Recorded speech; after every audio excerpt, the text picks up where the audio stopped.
అందరికీ నమస్కారం అండి. ఈరోజు మనం సిఎన్ చంద్రశేఖర్ గారు రచించిన గొప్పతనం అనే ఓ చక్కటి కథను విందాం. ఇక కథలోకి వెళ్దాం. భార్య చెప్పింది విని అదరిపడ్డాడు శ్రీపాదరావు. నువ్వు చెప్పింది నిజమా? మళ్ళీ అనుమానంగా అడిగాడు. నిజమే. మొదట నేను నమ్మలేదు. సందీప్ జరిగింది పూర్తిగా చెప్పాక నమ్మక తప్పలేదు అంది జయ. అందుకేనా జయంతి పనిలోకి రావటం లేదు? అవునన్నట్టు తలూపింది జయ. శ్రీపాదరావు ముఖం ఆందోళనతో నిండిపోయింది. నీ సుపుత్రుని పిలు, కోపంగా అన్నాడు భార్యతో. వద్దండి, ఇప్పుడు వాడిని ఏమీ అనకండి. జరిగిన దానికి వాడెంతో బాధపడుతున్నాడు. ఈ పాపంలో వాడి భాగం కూడా ఉందా? లేదు, వాడు అమాయకుడు. అయినా వాడి గురించి మీకు మాత్రం తెలియదా అంది జయ.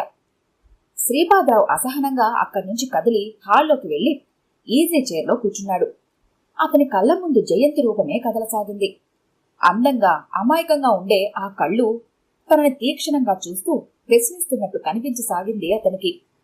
అతనికి జయంతి మొదటిసారిగా అతనింటికి వచ్చిన రోజు గుర్తొచ్చింది. ఆ రోజు శ్రీపాదరావు హాల్లో పేపర్ చదువుకుంటుంటే ఇంట్లోకి ఓ అమ్మాయి వెళ్లటం చూశాడు. 25 ఏళ్లుంటాయి. అందంగా ఆరోగ్యంగా ఉంది. చామనచాయ రంగులో ఉన్న ముఖం ఎంతో కళగా ఉంది. ఇరుగు పొరుగు ఇండ్లలోని అమ్మాయి కాబోలు అనుకున్నాడు మొదట. ఆ అమ్మాయి ఎంతసేపటికి బయటికి రాకపోవటంతో లేచి లోపలికి వెళ్లి చూశాడు. ఆ అమ్మాయి పెరట్లో బట్టలు ఉతుకుతోంది. అప్పుడు అర్థమైంది అతనికి, ఆ అమ్మాయి తన ఇంట్లో పని మనిషిగా చేరిందని. తర్వాత జయ చెప్పింది, ఆ అమ్మాయిని ప్రేమించి పెళ్లి చేసుకున్న భర్త వదిలేశాడని, ప్రస్తుతానికి తల్లితోనే ఉంటుంది అని, ఆ తల్లే 4 ఇళ్లలో ఆ అమ్మాయిని పనికి కుదిర్చింది అని. అంత అందమైన ఆడది ఇకపై ప్రతిరోజు తన ఇంట్లో తన కళ్ళ ఎదురుగా తిరుగుతూ కనిపిస్తుందన్న వార్త శ్రీపాదరావుకు ఎంతో ఆనందాన్నిచ్చింది. రోజు భార్యకు తెలియకుండా జయంతి వైపు దొంగ చూపులు చూసేవాడు. జయంతి బట్టలు ఉతుకుతున్నప్పుడు, పాత్రలు తోముతున్నప్పుడు ఏదో ఒక పని కల్పించుకొని పెరట్లోకి వెళ్లేవాడు. ఆమె పనిలో మునిగి ఉన్నప్పుడు కనిపించే అందాలను చూసి ఆనందించేవాడు. అయితే వెకిలిగా మాత్రం ప్రవర్తించేవాడు కాదు. మనసులో చిలిపి కోరికలున్నా అనేకసార్లు జయంతితో ఏకాంతం దొరికినా హద్దుదాటి ప్రవర్తించేవాడు కాదు. ఒకరోజు అతని స్నానానికి పోబోతూ వంటింట్లో జయంతి తన భార్యతో అంటున్న మాటలు విన్నాడు. వయసులో ఉన్న ఒంటరి ఆడదాన్ని చూస్తే మగవాళ్లు చొంగలు కారుస్తూ దొంగచూపులు చూస్తూ ఉంటారు. అసభ్యంగా ద్వందార్థాలతో మాట్లాడటం, భార్యకు తెలియకుండా చెయ్యి పట్టుకోవటం చేస్తూ ఉంటారు. అన్నింటినీ భరిస్తూ తెలివిగా తప్పించుకుంటూ రోజులు గడుపుతున్నాను. అయితే మీ సారు మాత్రం బంగారం. నన్ను ఏనాడు మరో దృష్టితో చూడలేదు. మీరున్నప్పుడు ఎలా ప్రవర్తిస్తారో లేనప్పుడు అలాగే ప్రవర్తిస్తారు. మీ ఇంట్లోనే నేను ధైర్యంగా నిశ్చింతగా పని చేసుకోగలుగుతున్నాను. ఆ మాటలు విన్నాక శ్రీపాదరావు ఎంతో సిగ్గుపడ్డాడు. ఆ రోజు నుంచి జయంతిని ఓ కూతురులా చూసుకున్నాడు.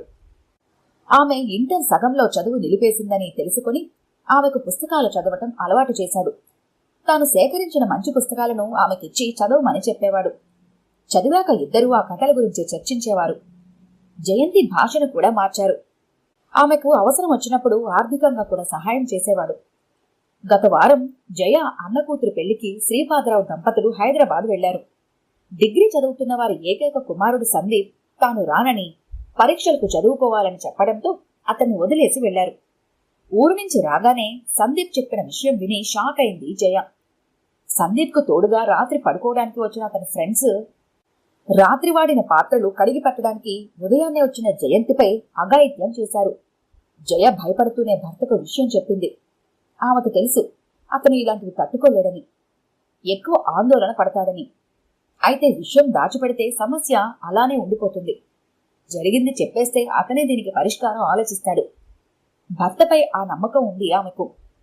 ఆ రోజు సాయంత్రం శ్రీపాదరావు కొడుకును పిలిచి వివరాలు అడిగాడు. భయపడుతూనే జరిగింది చెప్పాడు సందీప్. ఇందులో నీ పాత్ర లేదంటావు? లేదు, అమ్మ మీద ప్రమాణం చేయమన్నా చేస్తాను. మరి వాళ్ళు ఆ పాపం చేస్తుంటే నీవేం చేస్తున్నావు? నేను ఉదయం 5 గంటలకు జాగింగ్కి వెళ్ళిపోయాను. 6 గంటలకు జయంతి వచ్చింది. ఇంట్లో మేము లేని రోజు, నీ స్నేహితులు ఉన్న రోజు, ఇంటిని చూసుకోవాలని నీకు తెలియదా? ఒక్కరోజు జాగింగ్కి పోకపోతే కొంపలంటుకుపోతాయా? కోపంగా కొడుకును చూస్తూ అన్నాడు. మౌనంగా తలదించుకున్నాడు సందీప్. ఆ రోజు సాయంత్రం జయంతి తల్లిని ఇంటికి పిలిపించాడు శ్రీపాదరావు. ఆమె వచ్చి ఏం అల్లరి చేస్తుందో, ఎన్ని మాటలంటుందో అన్న భయం అతనికి ఉంది. అందుకే ఆమె ఏం అడుగుతుందో, తను ఏం మాట్లాడాలో, ఏం చెయ్యాలో ముందే రిహార్సల్స్ చేసుకుని మరీ సిద్ధమయ్యాడు. ఆమె రాగానే, ఏమిటి జయంతి పనిలోకి రావటం లేదు అని అడిగాడు. ఆమెకు విషయం తెలుసో తెలియదో తెలుసుకుందామని. మీరు ఊర్లో లేనప్పుడు మీ ఇంట్లో జరిగిన విషయం మీకు తెలియదా? ఆశ్చర్యంగా అడిగింది ఆమె. తెలిసింది. జరిగిన దానికి నేనెంతో బాధపడుతున్నాను. ఈ విషయం ఊర్లో ఎంతమందికి తెలుసు? మేమెవరికీ చెప్పలేదు. చెప్పుకుంటే పోయేది మా పరువే కదా. సరిగ్గా చెప్పావు. ఇది మన ఇద్దరి పరువుకు సంబంధించిన విషయం కాబట్టి ఈ విషయాన్ని మనసులోనే దాచుకుందాం అంటూ అల్మరా దగ్గరికి వెళ్ళి ఓ నోట్ల కట్ట తీసి ఆమెకిస్తూ, 10,000 ఉంచుకో, అవసరానికి ఉంటుంది. జయంతి ఇక మా ఇంటికి రాదని నాకు తెలుసు. ఎందుకు మా ఇంట్లో నుంచి పోయావని ఎవరైనా అడిగితే జీతం పంచలేదని చెప్పమను. జరిగిన విషయం బయటకు రాకూడదు. మా ఇంట్లో జరిగిందన్న విషయం 10 మందికి తెలిస్తే నేను తలెత్తుకు తిరగలేను. జయంతి తల్లి డబ్బులు తీసుకుని వెళ్ళిపోయింది. ఆమె మాటల్లో ఎక్కడా పోలీస్ కంప్లైంట్ ఇస్తున్నట్టుగా గాని, మహిళా సంఘాలతో మాట్లాడినట్టుగాని చెప్పకపోవడంతో అతనిలో ఆందోళన చాలా వరకు తగ్గింది. పైగా డబ్బులు చూడగానే ఆమె కళ్ళల్లో మెరుపు అతను గమనించాడు. ధనం మూలం మిదం జగత్ అనుకుని నవ్వుకున్నాడు. 4 రోజుల తర్వాత జయంతి తన ఇంట్లోకి రావటం చూసి ఆశ్చర్యపోయాడు శ్రీపాదరావు. రామ్మా, బావున్నావా అని అడిగాడు. బావున్నానన్నట్టు తలూపి వంటగదిలోకి వెళ్ళింది. ఆ తర్వాత ఆమె పనిలో దిగిపోవడం గమనించాడు శ్రీపాదరావు. ఆమె పెరట్లో ఉన్నప్పుడు భార్య దగ్గరకు వెళ్ళి, ఏమైంది జయంతి అని అడిగాడు. ఏమీ తోచడం లేదని పనిలోకి వస్తానని అడిగింది. నేను కాదనలేక సరేనన్నాను. అన్ని పనులు చేసుకోవడం నా వల్ల కూడా కావటం లేదు. జరిగిన దానిలో మన తప్పు లేదు, ఆమె తప్పు లేదు. అటువంటప్పుడు మన ఇంట్లో తిరిగి పనిలో చేరితే తప్పే ఉంది అంది జయ. అలాగే చెయ్యమను, నాకేం అభ్యంతరం లేదు అన్నాడు శ్రీపాదరావు. జయంతి పనయ్యాక ఇంటికి వెళుతూ శ్రీపాదరావు గారి దగ్గరికొచ్చి, ఇంట్లో ఏం తోచడం లేదంకుల్. పైగా నేను ఎంత బాధపడుతున్నానని ఆంటీ ఇక్కడ బాధపడుతూ ఉంటారు. ఆమె బాధపడటం నేను భరించలేను. అందుకే నేను మామూలుగానే ఉన్నానని ఆమెకు తెలియచేయటం కోసం నేను మళ్లీ పనిలో చేరాను. మీరందరూ నాతో ఇదివరకు ఎలా ఉండేవారో అలానే ఉండండి అంది. ఆమె తన భార్య మాత్రమే బాధపడుతుందని చెప్పడం అతనికి నచ్చలేదు. అంటే జరిగిన దానికి నేను బాధపడటం లేదంటావా? నిష్ఠూరంగా అన్నాడు. జరిగిన దానికి బాధపడి ఉంటారు, నా గురించి బాధపడి ఉండరు. అంత ఖచ్చితంగా ఎలా చెప్పగలవు? బాధపడి ఉంటే మా ఇంటికొచ్చి నన్ను ఓదార్చి ఉండేవారు. తప్పు చేసిన వాడిలా చూశాడు శ్రీపాదరావు ఆమె వైపు. నన్ను ఎంతో అభిమానంగా ఓ కూతుర్లా చూసుకున్న మీరు, మీ అబ్బాయి స్నేహితులు నాపై అత్యాచారం చేశారన్న విషయం తెలియగానే మీ పరువు గురించే ఎక్కువగా ఆలోచించారు. ఈ సమస్య నుంచి ఎలా బయటపడాలా, మా నుంచి ఎలాంటి గొడవలు లేకుండా ఎలా మేనేజ్ చేయాలని ఆలోచించారు గాని నా మనసు ఎంత గాయపడి ఉంటుందని మీరు ఆలోచించలేదు. నన్ను ఓదార్చే ప్రయత్నం చేయలేదు. కనీసం మా అమ్మతో మాట వరుసకు కూడా నేనెలా ఉన్నానని మీరు అడగలేదు. సిగ్గుతో తలంచుకున్నాడు శ్రీపాదరావు. మిమ్మల్ని బాధపడితే నన్ను క్షమించండి. ఇన్ని రోజుల్లో నా మనసులో ఉన్న బాధ మీకు చెప్పకుండా ఉండలేకపోయానంకుల్. మీకు ఓ కొసమెరుపు లాంటి నిజం చెప్పనా? చెప్పమన్నట్లుగా కుతూహలంగా చూశాడు ఆమె వైపు. వాళ్ళు నాపై అత్యాచారం చెయ్యలేదు, చెయ్యబోయారు అంతే. నిజమా? ఆశ్చర్యంగా అడిగాడు. అవును, ఆవేశం తప్ప మరొకటి తెలియదు వాళ్లకు. నా బట్టలు చించడం తప్ప మరేం చెయ్యలేదు వాళ్ళు. శ్రీపాదరావుకు ఆ విషయం ఎంతో రిలీఫ్ని ఇచ్చింది. మరి మా అబ్బాయి అలా చెప్పాడు? అనుమానంగా అడిగాడు. మీ అబ్బాయి అమాయకుడు. చూసింది కొంత, ఊహించుంది కొండంత.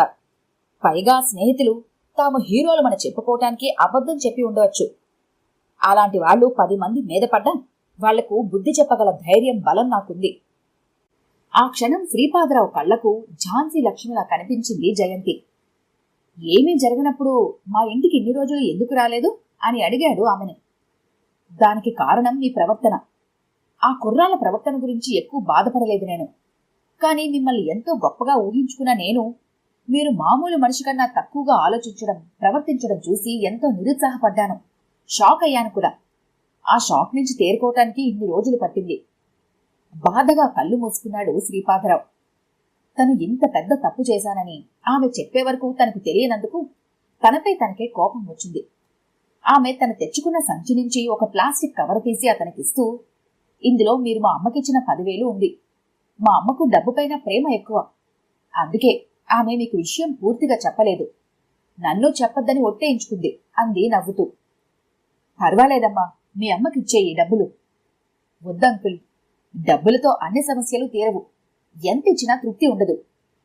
మీకు వీలైతే ఆ కుర్రాలను పిలిపించి మందలించి ఆ తప్పు వాళ్ళ వల్లే చేయకుండా ప్రవర్తన తీసుకురండి.